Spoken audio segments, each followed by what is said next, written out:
ಸಮನ್ವಯ ಸಮಿತಿ ಕನ್ನಡವೇ ಸತ್ಯ ಪ್ರತಿಷ್ಠಾನ ಗದ್ಯ ಬರೆಹದ ಮಿಂಚುಗೊಂಚಲು ಯೂಟ್ಯೂಬ್ ಪ್ರಸಾರಮಾಲೆ ಲೇಖನ ವಾಚನ ಅಭಿಯಾನ ಕಥಾಸಂಕಲನ ರೂಪದರ್ಶಿ ಲೇಖಕಿ ಶ್ರೀಮತಿ ಗಿರಿಜಾರಾಜ್ ಎಲ್ ಕಥೆ ಆಶಾ ಕಿರಣ ಧ್ವನಿ ಪ್ರಸ್ತುತಿ ಶ್ರೀಮತಿ ನಿರ್ಮಲಾ ಜಿ.ವಿ. ವಿಡಿಯೋ ಸಂಕಲನ ಗುರುಪ್ರಸಾದ್ ಹಾಲ್ಕುರಿಕೆ. ರಚನೆ ಶ್ರೀಮತಿ ಗಿರಿಜಾರಾಜ್. ಓದುತ್ತಿರುವವರು ಜಿ.ವಿ. ನಿರ್ಮಲಾ. ದೇವಾಲಯದ ಘಂಟಾನಾಥ ಅವನನ್ನೆಚ್ಚರಿಸಿತು. ಗುಡಿಯ ಮುಂದಿರುವ ಆ ಬಂಡೆಯನ್ನೊರಗಿ ಕುಳಿತಿದ್ದ ಅವನು ಚಿಂತಿಸಿ ಚಿಂತಿಸಿ ಸೋತು ಹೋಗಿದ್ದ. ಅತೀವ ಬೇಸರ ಬೇಗುದಿಗಳಿಂದ ಕಣ್ಮುಚ್ಚಿದ್ದ. ಸೋತ ನಡಿಗೆಯಲ್ಲಿ ದೇವಾಲಯದೊಳಕ್ಕೆ ಹೋಗಿ ನಿಂತವನು ಈ ಕಲ್ಲಿನಲ್ಲಿ ದೇವಿ ಇರುವುದು ದಿಟವೇ ಎಂದು ತೀಕ್ಷ್ಣವಾಗಿ ದೃಷ್ಟಿಸಿದ. 9 ಪ್ರದಕ್ಷಿಣೆಗಳನ್ನು ಸುತ್ತುತ್ತಾ ದೇವರಿಗೆ ದಂಡ ಪ್ರಣಾಮಗಳನ್ನು ಹಾಕುತ್ತಿದ್ದವರನ್ನು ನೋಡಿ ನಸುನಕ್ಕ. ತೀರ್ಥ ಬಂದಾಗ ಯಾಂತ್ರಿಕವಾಗಿ ಕೈಯೊಡ್ಡಿದ. ಮಂಗಳಾರತಿ ಕಣ್ಣಿಗೆ ಒತ್ತಿಕೊಂಡ. ತಾನು ದಿನಾ ಈ ದೇವಾಲಯಕ್ಕೆ ಬರುತ್ತಿದ್ದುದು ದೇವರ ಮೇಲಿನ ಭಕ್ತಿಯಿಂದಲ್ಲ, ಅಮ್ಮನ ಬಲವಂತಕ್ಕಾಗಿ ಎನಿಸಿ ನಕ್ಕ. ಏನು ಈಗಿನ ಕಾಲದ ಹುಡುಗರೋ, ದೇವರು ದಿಂಡರು ಅಂದರೆ ಭಯ ಭಕ್ತಿ ಏನೂ ಇಲ್ಲ ಎಂದು ತಾಯಿ ಎಂದಾಗ ಅವನು ರೇಗುತ್ತಿದ್ದ. ಸುಮ್ಮನಿರಮ್ಮ, ಆ ಕಲ್ಲನ್ನ ದೇವರು ಅಂತೀಯ?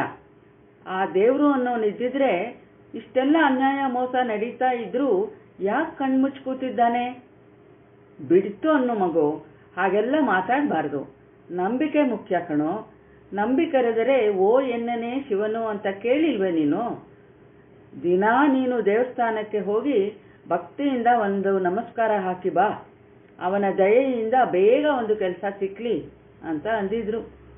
ದಿನ ಇದೇ ಹಾಡಿನ ಪಲ್ಲವಿ ಹಾಡುವ ಹೆತ್ತವಳ ಮನಸ್ಸು ನೋಯಿಸಲಾರದೆ ಅವನು ಬರ್ತಾನೆ. ದೇವರನ್ನೇ ದುರುಗುಟ್ಟಿ ನೋಡುತ್ತಾ ಬೇಡುತ್ತಾನೆ. ಬೇಡುತ್ತಾನೆ ಎನ್ನುವುದಕ್ಕಿಂತ ಗದರಿಸುತ್ತಾನೆ ಎಂದರೆ ಸೂಕ್ತ. ಇಂಟರ್ವ್ಯೂಗಳಿಗೆ ಹೋಗಿ ಹೋಗಿ ಸಾಕಾಗಿದೆ. ಮುಂದಿನ ಇಂಟರ್ವ್ಯೂನಲ್ಲಿ ಕೆಲಸ ಸಿಗುವಂತೆ ಮಾಡು, ಇಲ್ಲದೇ ಇದ್ದರೆ ಏನು ಮಾಡ್ತೀನಿ ನೋಡು ನಿನಗೆ. ಬೇಡುವ ಬದಲು ಬೆದರಿಕೆ ಹಾಕುವ ಇವನನ್ನು ನೋಡಿ ದೇವಿ ಏನು ಮಾಡ್ತೀಯಾ ಎಂದು ಕೆಣಕಿ ನಕ್ಕಂತೆ ಭಾಸವಾಗುತ್ತದೆ.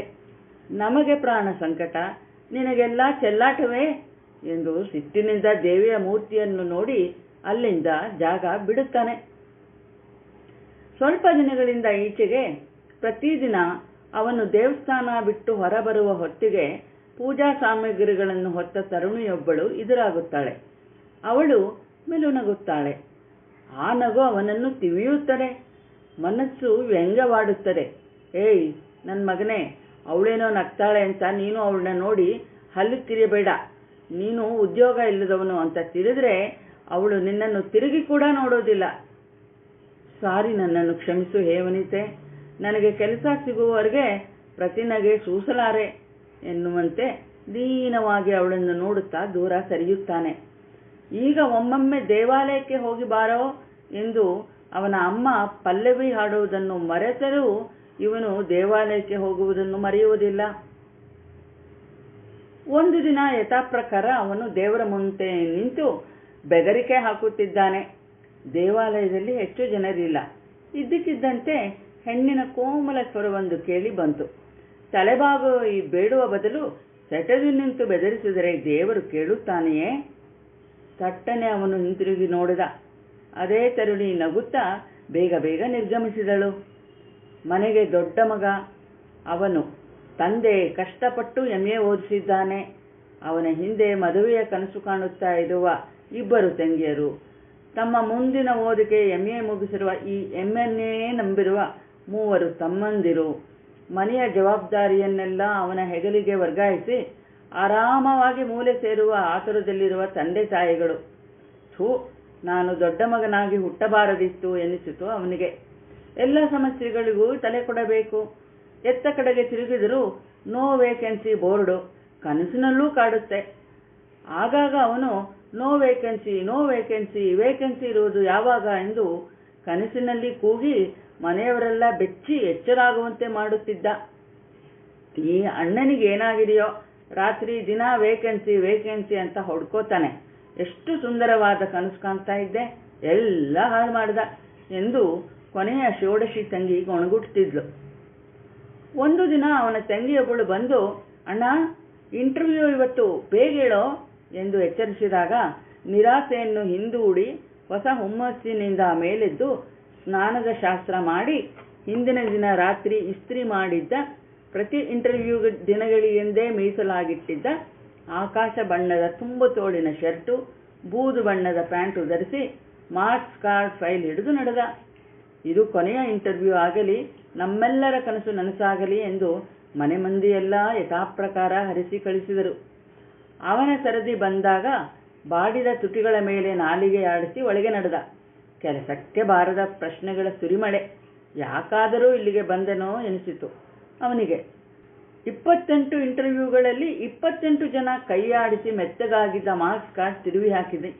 ಆ ಉದ್ದ ಮುಖದ ಮನುಷ್ಯ ಇನ್ನಷ್ಟು ಮುಖ ಉದ್ದ ಮಾಡಿ, ಅಫ್ಕೋರ್ಸ್ ಎ ಬ್ರಿಲಿಯಂಟ್ ಸ್ಟೂಡೆಂಟ್ ಎಂದು ನಾಟಕೀಯವಾಗಿ ಅಂದಾಗ ಅವನು ಸ್ವಲ್ಪ ಉಬ್ಬಿದ್ದ. ಇವರಿಗೆ ಕೆಲಸ ಕೊಡ್ಬೋದಲ್ವೇ ಎಂದು ಇನ್ನೊಬ್ಬರಿಗೆ ಹೇಳುತ್ತಿದ್ದಂತೆ ಅವನು ಉಬ್ಬಿ ಉಬ್ಬಿ ಬಲೂನ್ ಆಗಿಬಿಟ್ಟ. ಎದುರಿಗೆ ಹೇಳುತ್ತಿದ್ದಾರೆ, ಇನ್ನೇನು ಶಂಕೆ ಮಂಕೆ ಎಂದಿತು ಅವನ ಮನಸ್ಸು. ಆ ಮನುಷ್ಯನ ಮಾತಿಗೆ ಆ ಇನ್ನೊಬ್ಬರು ಕೊಡ್ಬೋದು ಎಂದು ಕರಡಿಯಂತೆ ತಲೆದೂಗಿದರು. ಆಶೆಯಿಂದ ಅವನ ಅಂದವರನ್ನೇ ದಿಟ್ಟಿಸಿದ. ಸ್ವಲ್ಪ ಜರ್ಬಿನಿಂದಲೇ ಮನೆಗೆ ನಡೆದ. ಮುಖ ಒಣಗಿಸಿಕೊಂಡು ಕಾದಿದ್ದ ನಿರುದ್ಯೋಗಿಗಳನ್ನು ಕಡೆಗಣ್ಣಿನಿಂದ ಕಿರುನಗೆಯಿಂದ ನೋಡಿದ. ಈ ಅಬ್ಬೆಪಾರಿ ಜೀವನ ಮುಗಿಯಿತಿನ್ನು ಎಂದುಕೊಂಡಾಗ ಸ್ವರ್ಗ ಮೂರೇ ಗೇಣುಳಿದಿತ್ತು.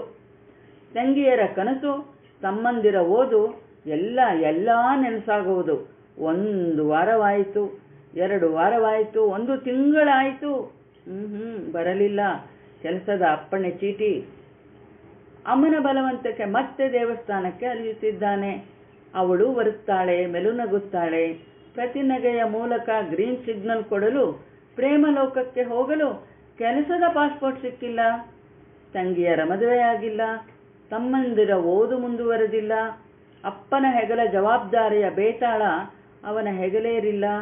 ನೋ ವೇಕೆನ್ಸಿ ಎಂದು ಕನಸಿನಲ್ಲಿ ಕೂಗುವುದೂ ನಿಂತಿಲ್ಲ. ಹೇಗೆ ಪ್ರತಿನಿಧಿಸಲಿ? ಈ ಸಮಸ್ಯೆಗಳನ್ನೆಲ್ಲ ಮೂಲೆಗೊತ್ತರಿಸಿ ಒಂದೇ ಒಂದು ಸಲ ನಾನು ನಿನ್ನನ್ನು ಪ್ರೀತಿಸುತ್ತೇನೆ ಎಂದು ಹೇಳಿಬಿಡಲೇ ಎಂದು ತುಟಿಯವರೆಗೂ ಬಂದದ್ದನ್ನು ಒಳಕ್ಕೆ ತಳ್ಳುತ್ತಾನೆ. ಜವಾಬ್ದಾರಿಗಳು ಬೆನ್ನು ಬಿಡದ ಭೂತಗಳಂತೆ ವಿಕಾರವಾಗಿ ಗಹಿಗಹಿಸಿ ನಕ್ಕಂತಾಗಿ ಬೆಚ್ಚುತ್ತಾನೆ. ಮನಸ್ಸು ವ್ಯಂಗ್ಯವಾಡುತ್ತದೆ. ಲೋ ಮಂಗನನ್ ಮಗನೇ, ಅವಳೊಂದಿಗೆ ಯದ್ವಾ ತದ್ವಾ ಮಾತಾಡಿ ಅವಳ ಅಪ್ಪನಿಂದ ಒದಿಸ್ಕೊಂಡಿಯ ಜೋಕೆ, ಮೊದಲು ಕೆಲಸ ಸಂಪಾದಿಸ್ಕೋ. ಅವನು ಮಾತನಾಡದೆ ಬರಿದೇ ಕೆನ್ನೆ ಸವರಿಕೊಂಡು ಅವಳನ್ನು ದಾಟಿ ಮುಂದುವರಿಯುತ್ತಾನೆ. ಒಂದು ದಿವಸ ಅವಳು ಮೆಲುನಕ್ಕೂ, ನಿಮ್ಮ ಹೆಸರೇನು ಎಂದು ಕೇಳಿಯೇ ಬಿಟ್ಟಳು. ಅವರಪ್ಪ ಅಮ್ಮ ಇಟ್ಟಿದ್ದ ಸುಂದರ ಹೆಸರನ್ನು ಹೆಮ್ಮೆಯಿಂದ ಹೇಳಿಕೊಂಡ. ಮುಂದಿನ ಪ್ರಶ್ನೆ ಬಾಣದಂತೆ ಬಂತು. ಏನು ಓದಿದ್ದೀರಿ? ಅದರ ಮುಂದಿನ ಪ್ರಶ್ನೆಯನ್ನು ನೆನೆದು ಅವನ ಮೈ ಬೆವರಿತು. ಅವನು ತೊದಲಿದ, ನಾನು ಎಂ.ಎ. ಅವಳು ನಗುನಗುತ್ತಾ, ಇದಕ್ಕೆ ಹೀಗೆ ಬೆವರುತ್ತೀರಿ? ಏನು ಕೆಲಸ ಎಂದು ನಾನು ಕೇಳುವುದಿಲ್ಲ. ಅವನು ಬೆವರುತ್ತಲೇ ಕೇಳಿದ, ನನಗೆ ಕೆಲಸವಿಲ್ಲ ಎಂದು ನಿಮಗೆ ಹೇಗೆ ಗೊತ್ತು?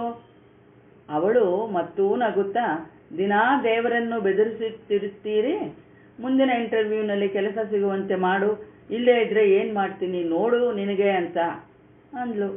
ಅವಳ ಮಾತಿಗೆ ಅವನು ಸೋತು ಹೋದ. ಹಾಗಾದರೆ ಇವಳು ನಾನು ನಿರುದ್ಯೋಗಿ ಎಂದು ತಿಳಿದ ಮೇಲೂ ನನ್ನನ್ನು? ಅವನ ಎದೆಯಲ್ಲಿ ಸಂತಸ ತುಂಬಿ ಹರಿಯಿತು. ಮನಸ್ಸು ಕನಸುಗಳನ್ನು ಹೆಣೆಯಿತು.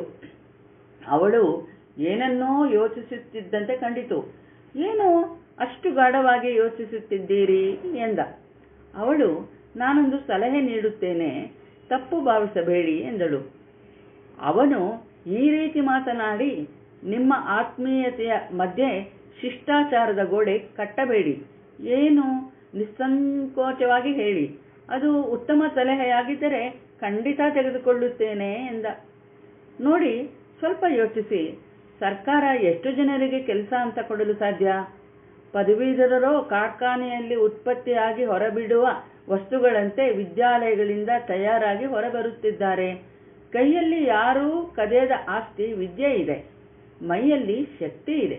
ಏನಾದರೂ ಸ್ವಂತ ಉದ್ಯಮ ಪ್ರಾರಂಭಿಸಿದರೆ ಸರ್ಕಾರವು ಸಹಾಯ ಮಾಡುವ ಯೋಜನೆಗಳು ಹಲವಾರು ಈಗ ಇವೆ ನೋಡಿ, ಈ ದಿಕ್ಕಿನಲ್ಲಿ ಸ್ವಲ್ಪ ಯೋಚಿಸಿ ಎಂದು ಅವನನ್ನು ಅನುರಕ್ತಿಯಿಂದ ದಿಟ್ಟಿಸಿ ಹೊರಟು ಹೋದಳು. ಮನುಷ್ಯ ಪ್ರಯತ್ನಕ್ಕೆ ದೈವ ಬೆಂಬಲ ಈ ಸ್ಪರ್ಧಾತ್ಮಕ ಯುಗದಲ್ಲಿ ಇದ್ದೇ ಇರುತ್ತದೆ. ನಾವು ನಮಗಿರುವ ಬುದ್ಧಿವಂತಿಕೆಯಿಂದ ಕಲಿಯಬೇಕಲ್ಲವೇ? ಅವಳು ಹೇಳಿದ ವಿಷಯ ಗಾಢವಾಗಿ ಅವನ ತಲೆಗೆ ಹೊಕ್ಕಿತು. ಯೋಚಿಸಿದಷ್ಟೂ ಅವಳ ಮಾತಿನಲ್ಲಿ ಅರ್ಥವಿದೆ ಎನಿಸುತ್ತಿತ್ತು. ಬ್ಯಾಂಕ್ನಲ್ಲಿ ಕೆಲಸ ಮಾಡುತ್ತಿದ್ದ ಗೆಳೆಯನ ಸಲಹೆ ತೆಗೆದುಕೊಂಡ ಅವನು ಅವನ ಮ್ಯಾನೇಜರ್ ಜೊತೆ ಮಾತಾಡಿ 1 ಲಕ್ಷ ಸಾಲ ಕೊಡಿಸಿದ. ಸಣ್ಣ ಪ್ರಮಾಣದಲ್ಲಿ ಪುಟ್ಟ ಹೋಟೆಲ್ ಒಂದನ್ನು ಪ್ರಾರಂಭಿಸಿದ.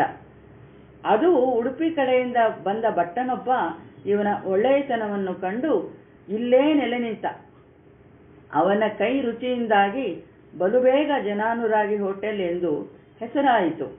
ಸ್ವಲ್ಪ ಕಾಲದಲ್ಲೇ ಬ್ಯಾಂಕಿನ ಸಾಲವನ್ನೆಲ್ಲ ತೀರಿಸಿ ಸ್ವಂತ ಕಟ್ಟಡವೊಂದನ್ನು ಕಟ್ಟಿಸಿದ. ದೇವಸ್ಥಾನದಲ್ಲಿ ತನ್ನ ಕಣ್ತೆರೆಸಿದ ಆ ಹುಡುಗಿಯನ್ನೇ ಅವನಿಂದು ಮದುವೆಯಾಗಿದ್ದಾನೆ. ಅದಕ್ಕೆ ಹೇಳುವುದು ಸಲಹೇಶು ಮಂತ್ರಿ. ಪ್ರತಿ ಶುಕ್ರವಾರ ಮಂಗಳವಾರ ಮರೆಯದೆ ದೇವಿಯ ಗುಡಿಗೆ ಅವಳೊಡನೆ ಬರುತ್ತಾನೆ. ಸಮರ್ಪಣ ಭಾವದಿಂದ ತೃಪ್ತಿಯಿಂದ ನಮಿಸುತ್ತಾನೆ. ದೇವಿ ಮೂಳು ನಕ್ಕಂತಾಗಿ ಎಲ್ಲಾ ನಿನ್ನ ಲೀಲೆ ತಾಯಿ ಎನ್ನುತ್ತಾ ಹೆಂಡತಿಯನ್ನು ನೋಡಿ ಅರ್ಥಪೂರ್ಣವಾಗಿ ನಗುತ್ತಾನೆ. ನಮಸ್ಕಾರ.